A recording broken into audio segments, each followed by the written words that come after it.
Welcome to Tokyosaurus. So what's up in Japan?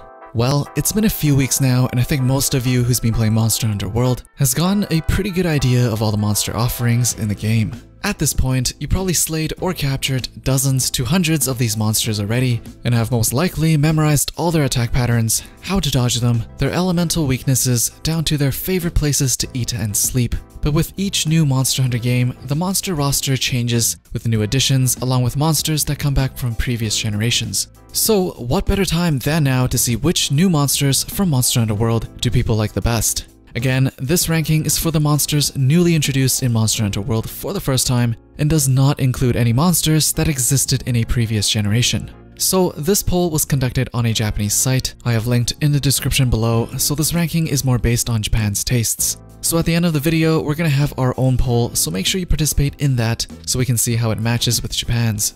I assume this list contains all the new monsters in the game, so at the bottom would mean we're starting with the least popular monsters, and as we move up, we get into the more popular ones. Okay, so we're gonna start at the very bottom of this list, being number 14. And at the very bottom, we have Jyuratodus with only 1% of total votes. Jyuratodus is one of the earlier monsters we encounter, and it's not that he's especially hard or easy. I think people don't particularly like Jyuratodus because the area in which we fight him, our movement is pretty restricted. If he moves to another area, you have to trek through the mud again, and it just slows down the game. So I'm not too surprised here. At number 13, we have the Great Gyros with 2.3%. Maybe it's cause he gives paralysis, or maybe it's cause he lives in the Rotten Vale with the annoying effluvium. Either way, not too memorable and sits right where he belongs on the ranking. Next up, we have a tie at number 11 for Radoban and the Great Jagras. Radoban has one of the more memorable designs in Monster Hunter, as he not only eats bones, he is literally a pile of bones himself. Who can forget getting rolled over all of a sudden by a Radoban for the first few times while trekking the top area of the Rotten Vale? Great Jagras, on the other hand, may not have been a very interesting monster to fight, but his personal cutscene was definitely memorable as he swallows his prey whole. He definitely looked scarier than he was. At number 10, we have Tsitsiyaku with 3% of total votes. This guy is probably the most annoying one out of the bunch with the flashes he does with his head that will bring you to your knees. Although once you learn it, it's easy to get out of the way for, which makes it even more frustrating when you know it's easy to dodge and you still mess it up. Next up is Pukei-Pukei at number 9 with 3.2% of total votes. He is the one that pukes poison at you. Another early monster, but probably one of the more interesting fights as you not only have to avoid his pukes, but the aftermath of his puke lying all over the floor that you have to avoid while avoiding Pukei-Pukei himself. Next up, we have Paolumu at number 8 with 3.8% of the votes. Paolumu is actually one of my favorite new designs in Monster Hunter World, so I was sad to see him so far down the list. By his design alone, it's clear which part of the body you should probably aim for, and which part of his body you should probably stay away from. Paolumu is just a fun fight to do overall.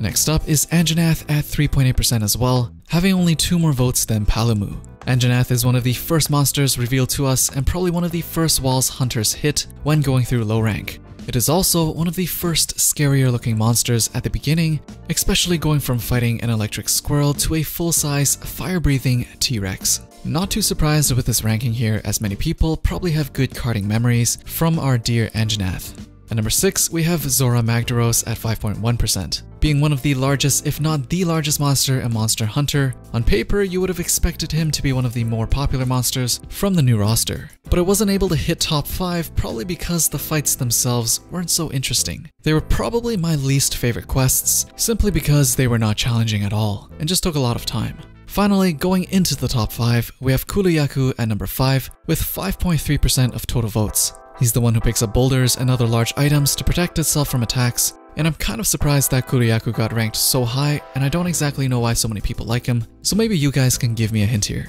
Now let's get into the real heavy hitters for popularity. Shooting straight to 12.3% at number 4, we have Odogaron. With an awesome soundtrack paired with the high difficulty of the hunt, at least for the first few times, makes Odogaron one of the most exciting fights in the game. Not only is he extremely quick with his attacks, you are constantly afflicted with effluvium and sometimes bleeding if you're hit.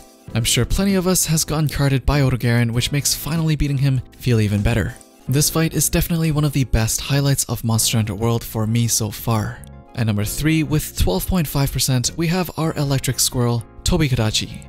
With lightning elements being one of the most useful elements in the game, Plenty of us hunted Tobigadachis non-stop. His design is also one of the more unique designs in Monster Hunter World, so I can see why he's all the way up at number 3. from the electric attacks to him jumping off trees in the forever confusing ancient forest, makes his fights always fun to do. And at number 2, at a staggering 18.3%, we have Legiana. He is the apex monster of the Coral Highlands and emits icy winds from his body. Looks-wise, Legiana is probably one of the most elegant monsters to be introduced in Monster Hunter and fits quite well with the Coral Highlands theme. And finally at number 1, with 25% of all the votes, we have Nergigante.